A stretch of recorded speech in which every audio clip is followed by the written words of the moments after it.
Hi.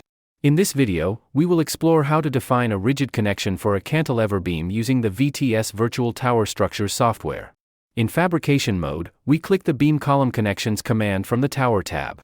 In the Inclined Beam Connections section here, users can specify the GI gap, which represents the distance from the near bar to the weld of the beam.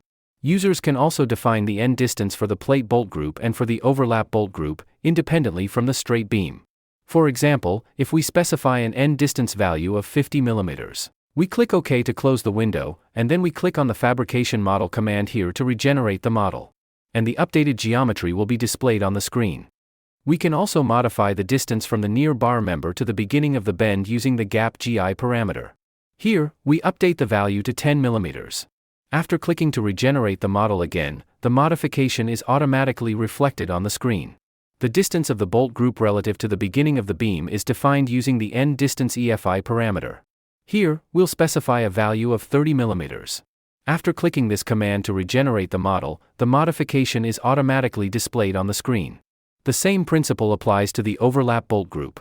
For example, if we specify a value of 58 mm for the end distance EWI, the bolt group will shift into a staggered position, as shown on the screen.